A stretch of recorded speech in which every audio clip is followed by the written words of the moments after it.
new generation. We are the youth of the nation. High in the sky. We are the new generation. Leader. Leader. Leader. Ladies and gentlemen, welcome to Leaders Dialogue Show. Leaders Dialogue Show is a program that brings on board seasoned leaders to discuss matters leadership. And tonight we are privileged to host Mr. John Ng'ang'a. Mr. John Ng'ang'a, welcome to the show. Thank you. Mr. John Ng'ang'a is a renowned author of 11 books, including Integrity, Litmus Test of Good Leadership. He is also a renowned public speaker, and he is a business consultant and a former manager at Kenya Shell. And today we are going to discuss on matters value, Mr. John Ng'ang'a. Yes. What are values? That's a very, very important issue, because you fight for what you value. Yes. For example, if people don't value a country, Yes. they are likely to have the practice of patriotism. Mm-hmm. Patriotism is a sign that you value your country, you defend it, you are proud about it. That's a value. Yes. And when we lack it, we'll be asking people to go to fight our Shabab. Mm-hmm. Nobody will be willing. Why die? Yeah. It's not something they have carry value. Yeah. And so a value is something you hold dear, Mm-hmm. and so dearly that you are willing to die for it. Mm-hmm. And we have many examples of values, but not all values are to the same level. Mm-hmm. We normally talk about core values. Core values. When you talk about core value, you mean values that are core to your life. Mm-hmm. They are critical. They determine who you are. Yes. And so somebody has said a core value is a non-negotiable conviction. Mm-hmm. You believe it? Yeah. You're not willing to debate about it. Yes. No amount of facts will move you, Mm-hmm. because you have decided that's what you value. Yes. So we call them a non-negotiable conviction. Mm-hmm. It's not available for discussion. Yeah. And people have those kind of beliefs and values, because once you have that kind of value, then obviously your life will be dictated by those values. So we also say that values are boundaries within which you travel. In other words, I want to go to Nakuru, but I do not want to pass to the left or to the, I don't want to pass through Narok. I don't want to pass through Kinagop. This is the road I want to use. So the values are boundaries. They are such serious boundaries that you are willing to fail to reach Nakuru if the alternative is to pass through somewhere else. Yes. You will stop and wait until the way can clear Yeah. for you to go. So it's important. Yeah. The issue is nobody doesn't have values. It's only the question of what are your values. And for example, if you value money, Yeah. you will do almost anything to get money. Yeah. And that means you'll be wondering, how can he kill his children? But to him, the children are not as valuable as Yeah. his wife. No, as the money. Yes. Or the wife is not as valuable as the money, because his value, his core value is money. He lives for money. And when that is what you do, we shall see it in the way you live. Unfortunately, society is getting that idea of having money as a value very, very sincere. In fact, somebody said the scriptures encourages us to value people and use money to minister to people. Now we have changed it to we value money Yeah. and use people to get money. So that any friendship Yeah. is what can I get out of you. If I feel like you are not helping me in my progress to acquire, Money. kill him. Yeah. Similarly, my friend may be a crook. Yes. He may be kind of person I can't stand. Hey, but if he's helping me to get money, I'm willing to be with him. Yes. So a value can lead you in the right direction or in the wrong direction, because it's something you hold dear. It's an internal thing. You don't even think about it. And that can be, it's actually an assumption. Yes. You cannot, a value is an assumption. It's a line. It's only when somebody questions you, they can see why you did it. But in your mind, you're not thinking of the value. Yes. Because there's an underlying assumption which nobody questions. You just apply without another deriving the formula. You apply the formula. So it's a value is inward, is inner, and a value determines who you are. If I know your value, I can tell you who you are, because everything else will flow from those values. And that's why we keep saying you can't have integrity in your behavior if you don't have truthfulness as a value. Yes. So, or integrity as a value. It's important to therefore check what are our values. So, in summary, if you are defining a value, you are talking about something you hold dear and you are willing to fight for it. That's true. And talking about our behaviors, how does the values we hold inform our behaviors?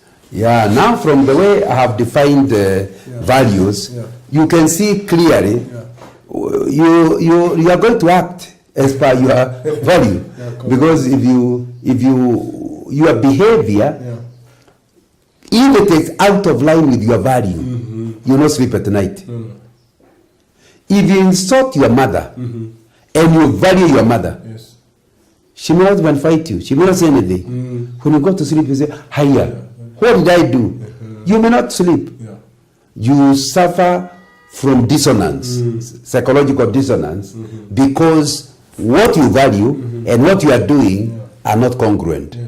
So it means then you have to stop to do either you change your value or change your behavior. You cannot continue doing something that is interfering with your value without ending up in confusion. So it means that your behavior or how you behave will be very, very, very easily determined by what you actually value. I can always tell the reason you are doing this is this. The unfortunate thing is that a lot of us act on you see somebody stealing and you just jail him. You haven't found out what is the value that makes him steal. No amount of keeping in prison will change him until the value changes.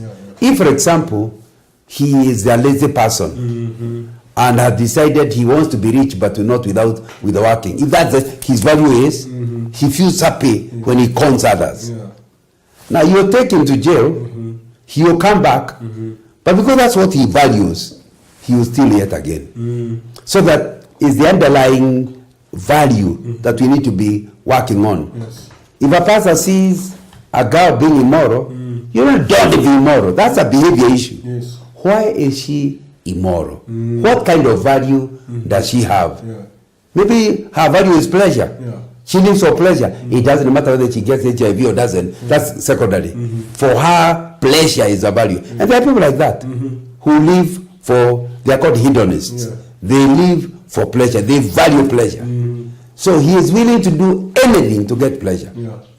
Now that kind of a person, the behavior will be seeking pleasure in whatever he does. And anybody who attracts him to something pleasurable, he will follow that person. So what we are saying is, I think it's important for us to be clear in our mind that our behavior cannot go contrary to our value. Put it differently, our values will determine what our behavior is. I can normally say your value or your belief system is going to determine your attitude. For example, if you think short people are not very clever and then you beat somebody short, your attitude is, what can I hear from this person? Now, even if he talks, you keep asking, I beg your pardon? Because you're not even listening. There's nothing to hear from the person. That behavior is being advised by something that happened, and we'll be looking at that. What is it that happened that gave you that value? Unless we work on that value and actually remove it, we are still going to be seeing you not valuing. The same thing with people who don't value women. If you don't value women, you see them as a chattel. No wonder you have to pay dowry for them. It's a chattel, it's something to be traded. So obviously, even your own wife, you see her as a piece of chattel. You know, I paid for you. I can do. Now, you can do your best to try to talk to the person about the way he is treating his wife. But until he can start seeing women as God's creation, Yes. the way the New Testament tells us, Yes. and that they are so valuable that if you don't relate well with your wife, the Bible says your prayers will not go beyond the ceiling. Yes. Now, once you see how important, how valuable God looks at them, Yeah. it means then of necessity, you start thinking, hey, these women are useful. Yes. These women are important. God values them. I have to value them if I value God. If that happens, your behavior to women will automatically change. Yes. Because you'll be once you have changed your value, you'll be uncomfortable to behave in a way that actually contradicts, in any way, that's contradicting the value. And so that's why we are saying then that the values determine behavior. But maybe I need to spend a bit of time just saying, when we talk about values, they are related to beliefs. What you believe will advise your values. And so it's important to understand what you're talking about. For example, if you value heaven and you really want to do anything to go to heaven, chances are you are going to start acting in a way that pleases God so that He can allow you to go to heaven. Yes. And that's why it's a very important thing to ask yourself, what do you value? Yes. If you value a celeb, you admire him, and he's important to you. If you hear somebody trying to criticize him, you easily change his dent of formula. Because for you, you are defending that value and you believe in the person. That's why I keep telling young people, be careful who your celeb is. Because you'll soon be like him. Yes. So, values determine behavior.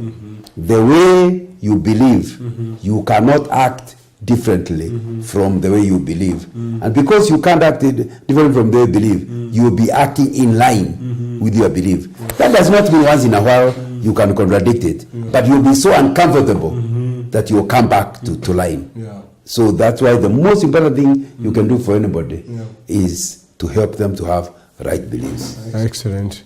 We are grateful for the time. And ladies and gentlemen, you can keep forwarding your comments on our Twitter page at Leaders Dialogue Show, our Facebook page at Leaders Dialogue. We'll be right back after the break. Leader.